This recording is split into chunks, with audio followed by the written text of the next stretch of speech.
Capítulo 6. Resistência à mudança. Estou no ritmo e fluxo da vida sempre em mutação.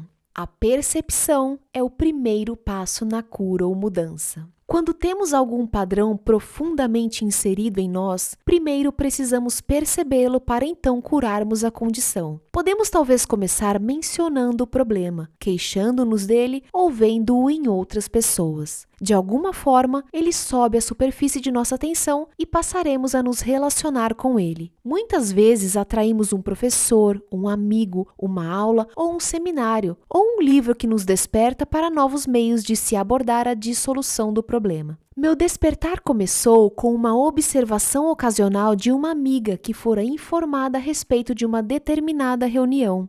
Ela não se interessou, mas algo dentro de mim reagiu e eu fui. Essa primeira reunião foi o primeiro passo no meu caminho de descoberta, mas só vim a reconhecer seu significado algum tempo depois. Frequentemente, nossa reação a essa primeira etapa é pensar que a abordagem é tola ou não faz nenhum sentido. É possível que pareça fácil demais ou inaceitável para nosso modo de pensar. Não queremos usá-la. Nossa resistência fica muito forte. Podemos até sentir raiva da ideia de aceitar essa abordagem. Uma reação desse tipo é muito boa, desde que consigamos entender que esse é o primeiro passo no nosso processo de cura. Costumo dizer às pessoas que qualquer reação que tenham está ali para lhes mostrar que já encontram no processo de cura, mesmo que a cura total ainda esteja um tanto distante. A verdade é que o processo se inicia no instante em que começamos a pensar em fazer alguma mudança. A impaciência é outra forma de resistência, ou seja, a resistência em aprender e mudar. Quando exigimos que tudo seja feito agora mesmo, terminado imediatamente, não nos damos tempo para aprender a lição relacionada com o problema que criamos. Se você quer passar de um cômodo para outro, precisa se levantar e ir até lá passo a passo. Permanecer sentado na poltrona e exigir de si mesmo estar num outro cômodo não adiantará nada. O mesmo acontece com nossos problemas. Queremos vê-los resolvidos, mas não queremos fazer as pequenas coisas que, somadas, levarão à solução. Agora é a hora de reconhecermos nossa responsabilidade na criação da situação ou condição. Não estou falando em sentir culpa ou sobre você ser mal por se encontrar onde está. Quero que você reconheça o poder do seu interior, que transforma cada pensamento em experiência. No passado, sem sabermos, usamos esse poder para criar coisas que não queríamos experimentar. Não tínhamos consciência do que estávamos fazendo. Agora, reconhecendo nossa responsabilidade, podemos nos tornar conscientes e usar esse poder para trazer coisas positivas em nosso benefício. Muitas vezes, quando surgir uma solução ao cliente, uma nova maneira de abordar um tema ou perdoar a pessoa envolvida, vejo seu queixo ficar rígido, os braços se cruzam sobre o peito, as mãos até se fecham. A resistência está emergindo e então sei que atingimos exatamente o que precisa ser mudado. Todos temos lições a aprender. O que nos parece mais difícil em nossas vidas são apenas as lições que escolhemos para nós mesmos. Se tudo nos é fácil, então não existem lições, só coisas que já sabemos. As lições podem ser aprendidas através da percepção. Se você pensa na coisa mais difícil que tem a fazer e no quanto resiste a isso, então está olhando para a sua maior lição no presente momento. O entregar-se, desistir da resistência, permitir-se aprender o que precisa, tornará o passo seguinte mais fácil. Não deixe sua resistência impedi-lo de fazer mudanças. Podemos trabalhar em 2 níveis. 1. Encarar a resistência e 2. Insistir nas mudanças mentais. Observe-se, analise o modo como resiste e depois continue em frente, apesar de tudo. Pistas não verbais. Nossas ações frequentemente mostram nossa resistência. Por exemplo, mudar de assunto, sair da sala, ir ao banheiro, chegar atrasado, ficar doente, adiar, fazendo qualquer outra coisa, ocupando-se, desperdiçando tempo, desviar o olhar ou olhar pela janela, folhear uma revista, recusar-se a prestar atenção, comer, beber ou fumar, criar ou terminar um relacionamento, criar defeitos em carros, eletrodomésticos, encanamentos, etc. Hipóteses. Muitas vezes fazemos hipóteses sobre nós e outros para justificar nossa resistência e surgirmos com declarações como: não adiantaria nada, meu marido ou mulher não compreenderia, eu teria de mudar toda a minha personalidade, só gente louca vai a psiquiatras, eles não conseguiriam me ajudar com o meu problema, eles não saberiam lidar com minha raiva, meu caso é diferente, não quero incomodar ninguém, vai passar sozinho, ninguém consegue. Crenças. Crescemos com crenças que se tornam nossa resistência às mudanças. Algumas de nossas ideias limitativas são: não se faz isso, não é direito, não é certo para eu fazer isso. Isso não seria espiritual. Pessoas espiritualizadas não ficam com raiva. Homens, mulheres não fazem isso. Minha família nunca fez nada parecido. O amor não é para mim. Isso é bobo demais. É longe demais para ir de carro. É trabalho demais para mim. Ah, é caro demais. Vai demorar demais. Não acredito nisso. Não sou desse tipo de gente. Eles. Damos nosso poder a outros e usamos essa desculpa para nossa resistência em mudar. Ideias como: Deus não aprova. Estou esperando que os astros digam que é a hora certa. Este não é o ambiente adequado. Eles não me deixarão mudar. Eu não tenho o professor, livro, aula, ferramenta certo. Meu médico não quer. Não consigo tirar algumas horas de folga. Não quero ficar submetido a eles. É tudo culpa deles. Eles têm de mudar primeiro. Assim que eu conseguir, vou fazê-lo. Eles não entendem. Não quero magoá-los. É contra a minha criação, religião, filosofia. Conceitos sobre o eu. Temos ideias sobre nós mesmos que usamos como limitações ou resistência a mudanças. Somos velhos demais, jovens demais, altos demais, baixos demais, gordos demais, magros demais, preguiçosos demais, fortes demais, fracos demais, burros demais, inteligentes demais, pobres demais, indignos demais, frívolos demais, sérios demais, emperrados demais. Talvez tudo simplesmente seja demais. Táticas de procrastinação significa deixar para depois. Nossa resistência muitas vezes se expressa como táticas de procrastinação. Usamos desculpas como: farei mais tarde, não posso pensar nisso agora, não tenho tempo agora. Eu teria de ficar muito tempo afastado do meu trabalho. Sim, é uma boa ideia. Farei isso um dia qualquer. Tenho muitas outras coisas a fazer. Pensarei nisso amanhã. Assim que eu terminar com. Assim que eu voltar de viagem. A hora não é certa, é tarde demais ou cedo demais. Negação. Essa forma de resistência aparece na negação da necessidade de mudar. São coisas como: não há nada de errado comigo. Não consigo fazer nada a respeito deste problema. Deu tudo certo antes. De que adiantaria mudar? Se eu o ignorar, talvez o problema desapareça. Medo. De longe, a maior categoria de resistência é o medo. Medo do desconhecido. Ou são estas: ainda não estou pronto. Posso falhar. Eles poderão me rejeitar. O que os vizinhos vão pensar? Não quero abrir essa lata de vermes. Estou com medo de contar ao meu marido ou minha mulher. Não sei o bastante. Poderei me magoar. Posso precisar mudar demais. Talvez fique muito caro. Prefiro morrer primeiro ou me divorciar primeiro. Não quero que ninguém saiba que tenho um problema. Tenho medo de expressar meus sentimentos. Não quero conversar sobre isso. Não tenho a energia necessária. Quem sabe onde irei terminar?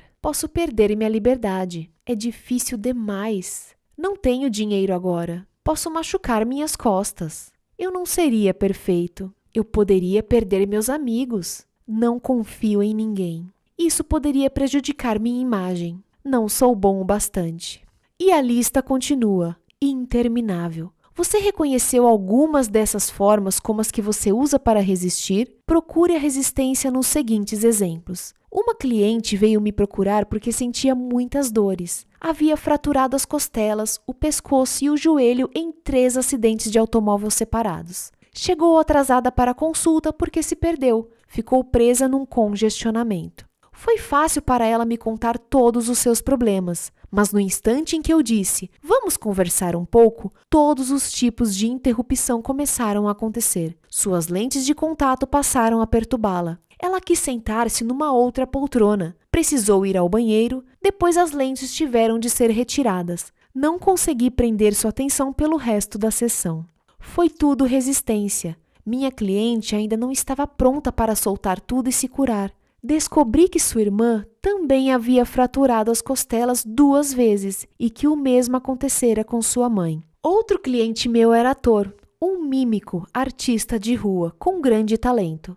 Vangloriava-se da sua esperteza em defraudar os outros, especialmente instituições. Sabia como se safar de quase tudo. No entanto, não lucrava nada com isso. Estava sempre sem dinheiro, pelo menos com 1 mês de aluguel atrasado e sem telefone por falta de pagamento. Suas roupas eram puidas, o trabalho esporádico, tinha todos os tipos de dores no corpo e sua vida amorosa era uma droga.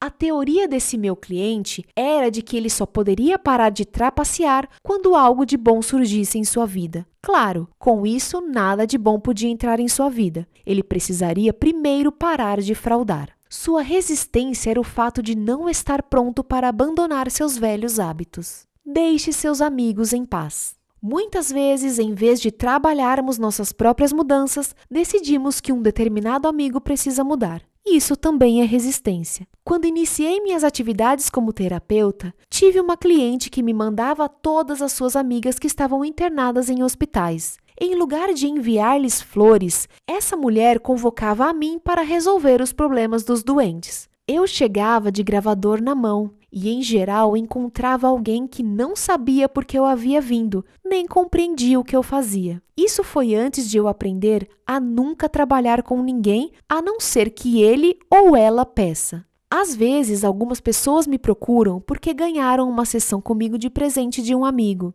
Isso geralmente não funciona muito bem, e é raro elas voltarem para continuarmos com o trabalho. Quando algo dá certo para nós, geralmente queremos compartilhá-lo com outros, mas talvez eles não estejam prontos para fazer uma mudança naquele ponto do tempo e do espaço. Já é difícil mudar quando queremos, e tentar fazer alguém mudar quando não quer é simplesmente impossível e pode estragar uma boa amizade. Eu forço os meus clientes porque eles me procuram. Quanto aos meus amigos, deixo-os em paz. Trabalho com o espelho. Os espelhos refletem nossas sensações sobre nós mesmos, mostrando-nos com clareza que áreas precisam ser modificadas se quisermos uma vida plena e alegre.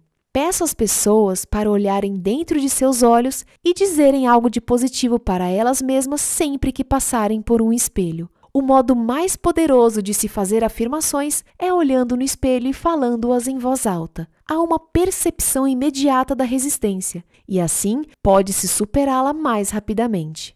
É bom você ter um espelho à mão enquanto lê este livro. Use-o com frequência para repetir as afirmações e para verificar onde está resistindo e onde está aberto, deixando-se fluir. Agora, olhe para o espelho e diga a si mesmo: estou disposto a mudar. Note como se sente. Se estiver hesitante, resistente ou simplesmente não quer mudar, pergunte-se por quê. A que velha crença você está se agarrando? Lembre-se, não é hora de se censurar. Só preste atenção ao que está acontecendo e que crença sobe à superfície. Essa é a que tem lhe causado tantas complicações. Será que você pode reconhecer de onde ela veio? Quando fazemos afirmações e elas não soam bem ou nada parece acontecer, é fácil dizer: afirmações não funcionam. Não é que elas não funcionem. O fato é que precisamos de mais uma etapa antes de começarmos a fazê-las. Padrões repetidos mostram nossas necessidades. Para cada hábito que temos, para cada experiência por que passamos, para cada padrão que repetimos, existe uma necessidade interior para eles. A necessidade corresponde a uma crença que temos. Se não existisse uma necessidade, não teríamos o hábito, a experiência e o padrão. Há algo dentro de nós que precisa da gordura, dos maus relacionamentos, dos fracassos, da raiva, dos cigarros, da pobreza, dos maus tratos, seja o que for que represente um problema para nós. Quantas vezes já dissemos: Nunca mais farei isso. Então, antes de o dia terminar, comemos o bolo, fumamos os cigarros, dizemos coisas horríveis aos que amamos e etc. Então aumentamos ainda mais o problema, afirmando a nós mesmos: você não tem força de vontade, não tem disciplina, você é fraco demais. Isso só aumenta a carga da culpa que já carregamos. Não tem nada a ver com força de vontade ou disciplina. Seja o que for que estejamos tentando soltar de nossas vidas, trata-se apenas de um sintoma, de um efeito externo. Tentar eliminar o sintoma sem trabalhar na dissolução da causa é inútil. No instante em que relaxamos nossa força de vontade ou disciplina, o sintoma brota de novo.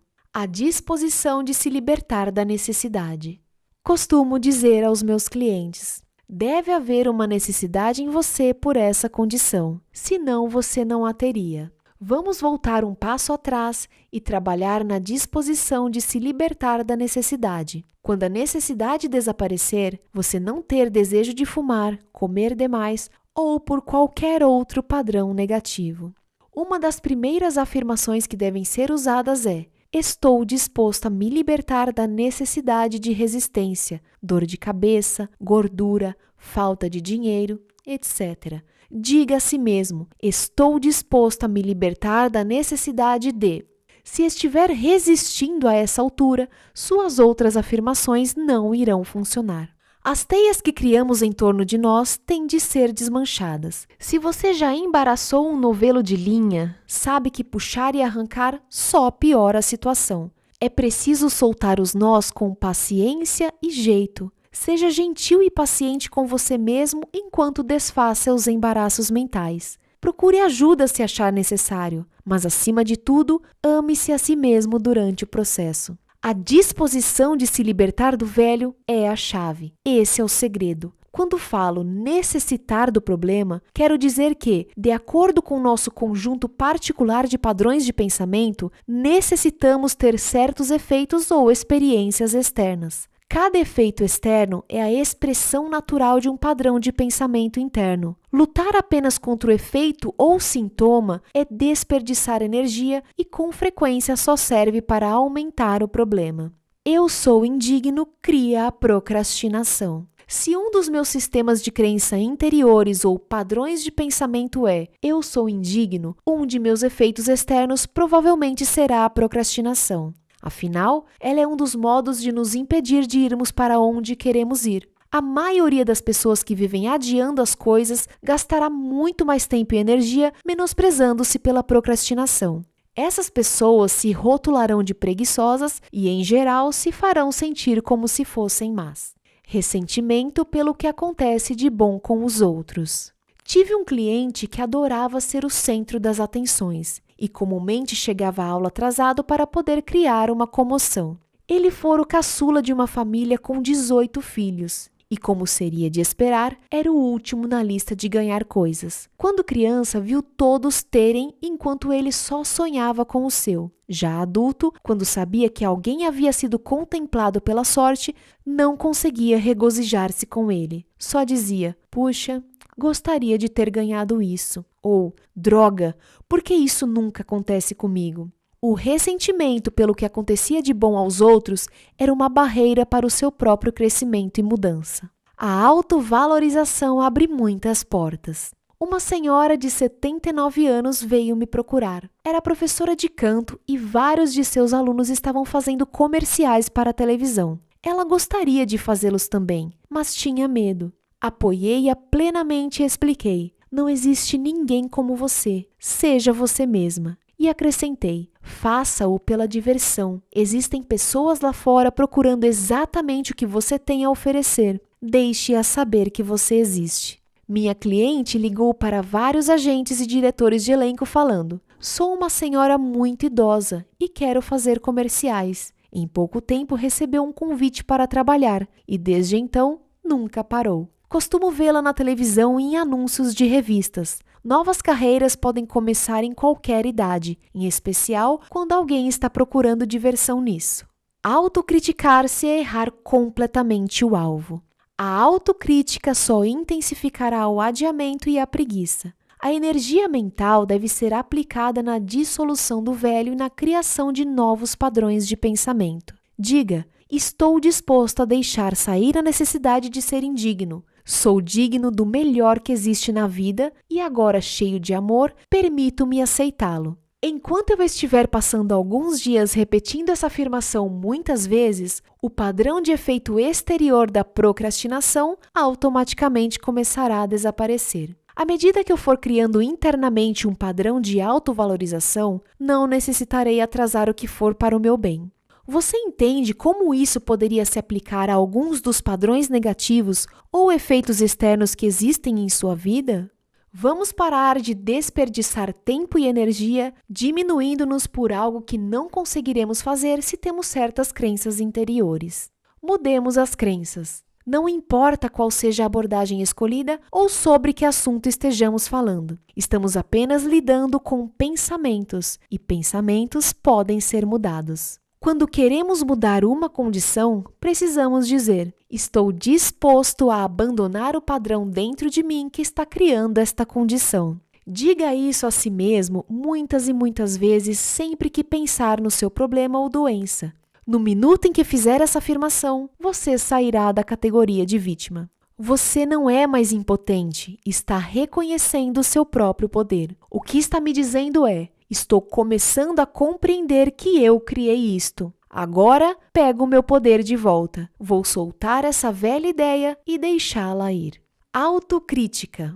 Tenho uma cliente que é capaz de comer meio quilo de manteiga e tudo mais o que encontra quando não consegue suportar seus próprios pensamentos negativos. No dia seguinte, fica enraivecida com seu corpo porque ele é gordo. Quando ela era menina, costumava ficar andando em volta da mesa do jantar depois que todos terminavam, comendo os restos e a manteiga, às vezes quase um tablete inteiro. A família ria e achava engraçadinho. Essa era praticamente a única aprovação que minha cliente recebia dos seus. Quando você se repreendeu, quando se menospreza, quando se dá uma sova, a quem acha que está maltratando? Quase toda a nossa programação, tanto positiva quanto negativa, foi aceita por nós quando tínhamos 3 anos de idade. Nossas experiências desde então estão baseadas naquilo que aceitamos e acreditamos sobre nós mesmos, sobre nossa vida naquela época. O modo como fomos tratados quando pequeninos geralmente é o modo como nos tratamos agora. A pessoa que você está maltratando é a criança de 3 anos no seu interior. Se você é uma pessoa que fica com raiva de si mesma por ser medrosa e assustada, pense em si como sendo uma criança de 3 anos. Se você visse à sua frente uma criança de 3 anos, cheia de medo, o que faria? Ficaria bravo com ela ou estenderia os braços para confortá-la até se sentir segura e tranquila? Talvez os adultos que viviam à sua volta quando você era criança não soubessem como confortá-lo na época, mas agora você é o adulto em sua vida, e se não está confortando a criança no seu interior, trata-se de algo muito triste mesmo. O que foi feito no passado pertence ao passado e terminou, mas este é o presente, e você agora tem a oportunidade de se tratar como quer ser tratado. Uma criança assustada precisa de carinho, não de repreensões. Ralhar consigo mesmo só o torna mais assustado, e não existe lugar para onde fugir. Quando a criança dentro de nós se sente insegura, ela cria um monte de problemas. Lembra-se de como era ser espezinhado quando você era criança? A sua criança interior sente exatamente o mesmo. Seja carinhoso consigo mesmo. Comece a se amar e se aprovar. É disso que aquela criancinha precisa para se expressar no seu potencial mais alto.